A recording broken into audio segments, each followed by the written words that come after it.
नमस्कार, मैं हूँ आस्था। आपका स्वागत है भाग 16 में। एंटरप्रेन्योरशिप स्किल्स की इस सीरीज़ में हम आ पहुँचे हैं आखिरी भाग में और हमने अब तक का जो सफ़र तय किया है उसमें बहुत सारी चीज़ों पर बात की और विस्तार पूर्वक बात की।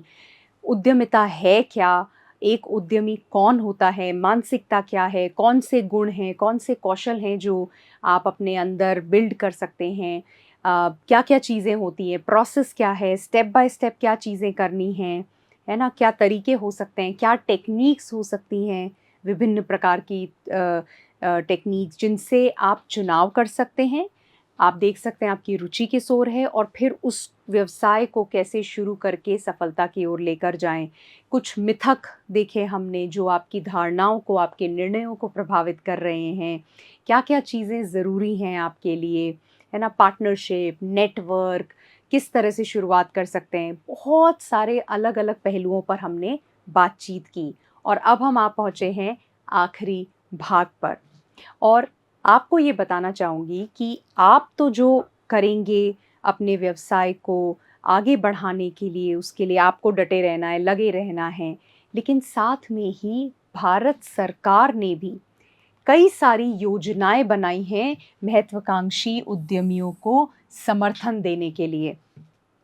किस तरह से उन्हें प्रोत्साहित कर सकें, उनको आगे बढ़ने के लिए, क्योंकि सभी संसाधन सभी को उपलब्ध कराना ये ज़रूरी है क्योंकि सबके पास नहीं होंगे शायद।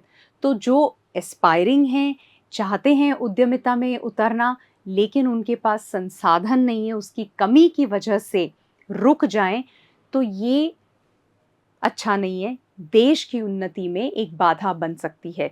तो देश ने, भारत की सरकार ने ये सोचा कि कई सारी योजनाएँ वो लेकर आए ताकि बढ़ावा मिले उद्यमियों को और उससे देश की भी प्रगति हो। तो ये जो योजनाएँ हैं जिनके बारे में हम बात करेंगे, कुछ योजनाएँ मैं आपको आज बताने वाली हूँ। उनका उद्देश्य ये है कि उद्यमियों को वित्तीय सहायता यानी फाइनेंशियल असिस्टेंस, कौशल विकास, आपका स्किल डेवलपमेंट यदि कोई कौशल है जो मैं जिसका विकास करना चाहती हूँ, बुनियादी ढाँचा, आपका इंफ्रास्ट्रक्चर उसकी ज़रूरत होती है और फिर और भी जो रिसोर्सेज़ हैं, अन्य संसाधन हैं, उनको प्रदान करना है। तो हर योजना का अपना अलग उद्देश्य है और फिर उसके फीचर्स उसी के मुताबिक हैं। तो आइए कुछ 10 योजनाएँ मैं आपके साथ शेयर करने वाली हूँ आज और शुरुआत करते हैं स्टार्टअप इंडिया इनिशिएटिव से। इसका उद्देश्य है भारत में, है ना, इनोवेशन और स्टार्टअप्स जो हैं उनको बढ़ावा देना, उनको पनपने देने वाला माहौल देना। यानी कि नवाचार और स्टार्टअप को बढ़ावा देने के लिए एक ऐसा इकोसिस्टम वो प्रदान कर सकें। इकोसिस्टम का मतलब क्या हुआ? एक ऐसा माहौल जहाँ सभी चीज़ें उपलब्ध हैं जो एक स्टार्टअप को चाहिए। वो सारे रिसोर्सेज़, लोग, कंपनियाँ, जो भी कुछ चाहिए जिससे कि वो नर्चर हो सके। ये उद्देश्य है स्टार्टअप इंडिया इनिशिएटिव का। इसके फीचर्स देखते हैं। सबसे पहले बहुत सिंप्लीफाई करना पूरे प्रोसेस को, सरलीकरण और हैंड होल्डिंग, है ना? एकल खिड़की, 50 जगह जाकर के मुझे नहीं देखना है, एक ही जगह है, सिंगल विंडो है, वहाँ जाकर आपकी सभी चीज़ें सॉल्व हो जाएँगी। तो ये है। उसके बाद फंडिंग सपोर्ट है। 10,000 करोड़ का एक कॉर्पस है, उस लेवल तक की फंडिंग का सपोर्ट आपको इसके माध्यम से है। साथ ही उद्योग और अकादमिक यानी कि इंडस्ट्री और एकेडमिया की साझेदारी, है ना? उद्योग और एकेडमी दोनों का, एकेडमिक्स का साथ में आना, ये भी इस स्टार्टअप इंडिया के माध्यम से होता है। तो ये आपकी पहली स्कीम थी। दूसरी योजना है प्रधानमंत्री मुद्रा योजना। अब इसका उद्देश्य है बड़ा सीधा कि जो माइक्रो एंटरप्राइजेज़ यानी बड़ी सूक्ष्म उद्यम हैं, उनको वित्तीय सहायता प्रदान करना। बहुत ही सूक्ष्म, छोटे माइक्रो एंटरप्राइजेज़ जो हैं, उनको वित्तीय सहायता देना। इसमें लोन या ऋण है 10 लाख रुपए तक का, 10 लाख तक का ऋण है। 3 कैटेगरीज हैं, इसमें 3 श्रेणियां हैं। शिशु जिसमें 50,000 तक का ऋण मिलता है, किशोर है जिसमें 50,000 से 5 लाख तक का ऋण है, और तरुण है जिसमें 5 से 10 लाख तक का ऋण मिलता है। तो ये है। और लोन या ऋण किसके माध्यम से मिलते हैं? आपके बैंक्स हो गए, एनबीएफसी हो गए और एमएफआईज, इनके माध्यम से ये ऋण उपलब्ध कराए जाते हैं। फिर आती है आपकी अटल इनोवेशन मिशन। अब इसका उद्देश्य क्या है? इसका उद्देश्य है नवाचार और उद्यमिता की संस्कृति को बढ़ावा देना, यानी एक कल्चर इनोवेशन का, नवाचार का और एंटरप्रेन्योरशिप का लेकर आना, उसको बढ़ाना और लोगों में उसको फैलाना। अब इसमें क्या है? स्कूलों में अटल टिंकरिंग लैब्स की स्थापना करना, यानी कि जब यंग माइंड्स जो होते हैं, आप जैसे जो लोग हैं, उनमें क्रिएटिविटी, क्यूरियोसिटी, कैसे इनोवेशन हो सकता है, ये इन लैब्स के माध्यम से इसको बढ़ावा दिया जाता है। तो ऐसी लैब्स को ये देश भर में स्कूलों में स्थापित कर रहे हैं, ताकि जो इनका उद्देश्य है कि इनोवेशन और एंटरप्रेन्योरशिप का कल्चर चाहिए, वो कल्चर स्कूल से ही यदि डालने की कोशिश की जाए तो वो सबसे अच्छा है। तो स्कूल में ये टिंकरिंग लैब्स हैं, अटल टिंकरिंग लैब्स। उसके बाद में अटल इंक्यूबेशन सेंटर्स हैं, स्टार्टअप्स को समर्थन देने के लिए। इंक्यूबेशन सेंटर में बेसिकली जो जो चीज़ें एक स्टार्टअप को ज़रूरत है, चाहे वो फंडिंग है, रिसोर्सेज हैं और कोई संसाधन है, मेंटरिंग है, किसी तरह की लर्निंग चाहिए उन्हें, स्किल डेवलपमेंट, वो जो भी चीज़ें हैं वो इंक्यूबेशन सेंटर स्टार्टअप को प्रोवाइड कराता है। तो अटल इंक्यूबेशन सेंटर्स हैं। उसके बाद है Atal new India challenges to foster technology driven innovations. So ये इसकी स्थापना इसलिए की गई ताकि टेक्नोलॉजी या प्रौद्योगिकी संचालित नवाचारों को बढ़ावा देने के लिए। उसके बाद आपकी आती है अगली स्टैंड अप इंडिया स्कीम। हमने जो इनिशियली की थी वो स्टार्टअप इंडिया, ये stand up India scheme. Stand up India scheme में महिलाओं और SC/ST समुदाय जो हैं उनके बीच उद्यमिता को बढ़ावा देने के लिए यह है। तो जो महिलाएं और SC/ST माइनॉरिटी कैटेगरी जो है, जो कम्युनिटी है, जो समुदाय हैं, उनको यदि सपोर्ट चाहिए, सहायता चाहिए, तो स्टैंड अप इंडिया स्कीम है। अब इसमें क्या है? इसमें 10 लाख से 1 करोड़ के बीच ऋण उपलब्ध कराए जाते हैं।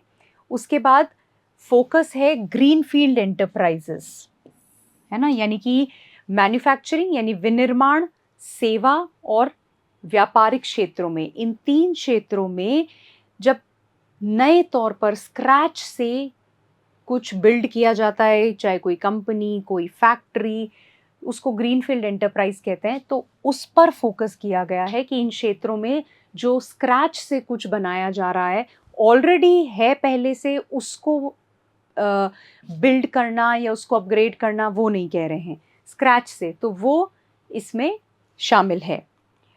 उसके बाद आती है प्रधानमंत्री कौशल विकास योजना।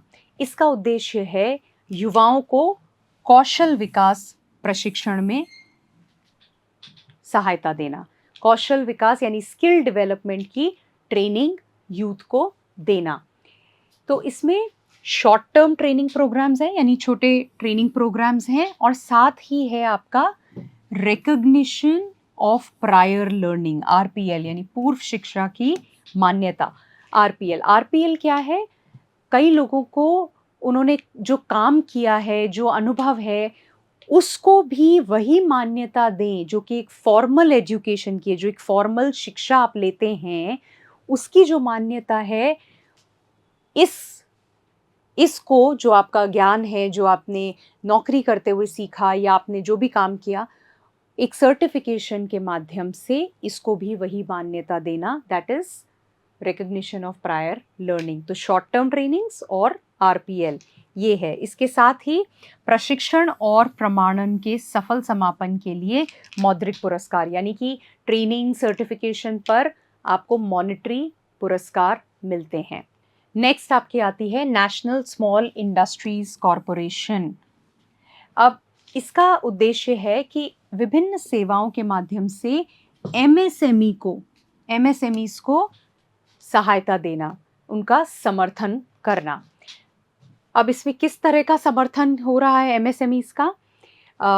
क्रेडिट समर्थन, मार्केटिंग यानी विपणन समर्थन है, और प्रौद्योगिकी समर्थन। तो इन क्षेत्रों में जो समर्थन चाहिए, साथ ही रॉ मटेरियल यानी कच्चा माल जो है उसमें सहायता, और साथ ही प्रदर्शन और क्रेडिट रेटिंग योजना, यानी कि परफॉर्मेंस और क्रेडिट रेटिंग की स्कीम है। तो इस तरह से एमएसएमईज को फायदा मिलता है। Credit guarantees fund transfer for micro and small enterprises. ना हो सकता है आप इनको पूरी तरह समझ ना पा रहे हो, आपको लग रहा हो ये क्या है। स्वाभाविक है, क्योंकि अभी हमें बहुत सारी चीज़ों का के बारे में नहीं पता, टर्म्स जो हैं वो नहीं पता। कोई बात नहीं, ये ज़रूरी नहीं है कि मुझे स्कीम्स याद होनी चाहिए, किंतु ये ज़रूरी है ये देख पाना, ये समझना कि किस प्रकार से जो है कि भारत सरकार है वो सहायता प्रदान कर रही है। कई बार हमें अंदाज़ा ही नहीं होता, हमें पता ही नहीं होता, और हम मिस कर देते हैं, है ना। तो चूक न जाएं, आपको पता हो कि बहुत सारी सहायता सरकार की तरफ से है इन योजनाओं के माध्यम से, इसलिए इनको समझ लेना ज़रूरी है। इसका उद्देश्य है एमएसएमईज को कोलैटरल फ्री लोन प्रोवाइड कराना या उपलब्ध कराना, उनको हेल्प करना, सहायता देना, बिना किसी बोलते हैं ना अलग अलग डॉक्यूमेंटेशंस, कोई चीज़ है जो मुझे रखनी पड़ेगी, या तो इन चीज़ों के बिना मुझे यदि जैसे संपार्श्विक मुक्त ऋण उपलब्ध कराने के लिए ये है। इसमें 2 करोड़ रुपए तक की गारंटी, 2 करोड़ रुपए तक की गारंटी उपलब्ध होती है। साथ ही कवर है किस पे? टर्म लोन पर और वर्किंग कैपिटल फैसिलिटीज पर, यानी आपका सावधि ऋण और कार्यशील पूंजी सुविधाओं के लिए कवर उपलब्ध है। उद्योग आधार मेमोरेंडम, ये आपका नेक्स्ट है। इसका उद्देश्य है एमएसएमई के लिए एक विशिष्ट पहचान प्रदान करना, एक यूनिक आइडेंटिफिकेशन एमएसएमई को देना। तो इसमें क्या है, एमएसएमई के लिए बड़ा सरलीकृत पंजीकरण प्रक्रिया है, यानी बहुत ही सिंपल रजिस्ट्रेशन प्रोसेस है। साथ ही में गवर्नमेंट के, सरकार के जो फायदे हैं, जो बेनिफिट्स हैं, जो योजनाएं हैं, वो उपलब्ध कराना एमएसएमई को, ये भी उद्देश्य है इस स्कीम का। उसके बाद नेशनल स्किल डेवलपमेंट मिशन, इसका उद्देश्य बड़ा सीधा है, कौशल विकास, जैसा कि स्कीम बता रही है। तो कौशल विकास के संदर्भ में क्षेत्रों और राज्यों में अभिसरण बनाना, ये इसका उद्देश्य है।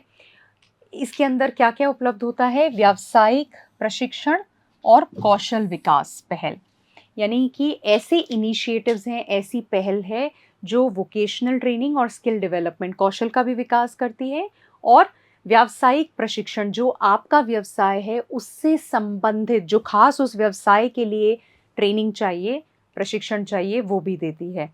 Focus on quality training and certification, इसके अंदर नेशनल स्किल डेवलपमेंट मिशन में ध्यान केंद्रित है किस पर?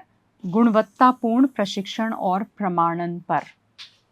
सर्टिफिकेट तो मिले लेकिन क्वालिटी ट्रेनिंग हो, गुणवत्तापूर्ण प्रशिक्षण हो, तो पूरा फोकस स्किल डेवलपमेंट पे। फिर है आपकी SIDBI make in India soft loan fund for micro, small and medium enterprises. अच्छा, इसका उद्देश्य है कि जो एमएसएमई है उसको आसान ऋण प्रदान करना, सॉफ्ट लोन। सॉफ्ट लोन यानी बाजार में जो इंटरेस्ट है उससे कम इंटरेस्ट दर पर लोन या ऋण उपलब्ध कराना एमएसएमई को, तो ये उद्देश्य है। इसके फीचर्स क्या हैं कि जो भी नए उद्यम है या मौजूदा उद्यमों का विस्तार है, या फिर एक्सपेंशन होना है, मॉडर्नाइजेशन होना है एग्जिस्टिंग वन का, यानी कि नए उद्यम एक तो, या फिर ऑलरेडी जो हैं मौजूदा उनका विस्तार या आधुनिकीकरण, एक्सपेंशन, मॉडर्नाइजेशन, कुछ भी करना है उसके लिए ऋण उपलब्ध कराते हैं इसके अंदर। साथ ही फोकस है मेक इन इंडिया पहल पर। तो जो भी मेक इन इंडिया इनिशिएटिव्स हैं उस पर फोकस है और उसको प्राथमिकता भी दी जाती है। तो ये कुछ स्कीम्स, कुछ योजनाएं हैं और भी हैं, लेकिन इनको बताने का, जैसा मैंने पहले भी कहा, उद्देश्य ये है कि आप ये जान सकें कि सरकार की तरफ से कई तरीके हैं जिससे वे आपकी सहायता करना चाहती हैं। जो भी महत्वाकांक्षी उद्यमी हैं जो आगे बढ़ना चाहते हैं वो इसका फ़ायदा उठा सकते हैं भरपूर तरीके से और इनके बारे में और पता कर सकते हैं। मैंने अभी मोटा-मोटा बताया, बहुत गहराई में हम नहीं गए क्योंकि इस वक्त केवल ये जानना मात्र ही आपके लिए फ़ायदेमंद है। फिर जो आपके लिए अप्लाई होती है आप इस पर रिसर्च कर सकते हैं, जो इसके बारे में जानते हैं उनसे समझ सकते हैं और आपके लिए कौन सी योजना फ़ायदेमंद साबित हो सकती है वो आप पता करके उसका फ़ायदा उठा सकते हैं। इसके साथ ही हम आ चुके हैं अपनी एंटरप्रेन्योरशिप स्किल्स की आखिरी कड़ी पर, आखिरी पड़ाव पर, और यहीं पर हम ख़त्म करने जा रहे हैं ये सफ़र।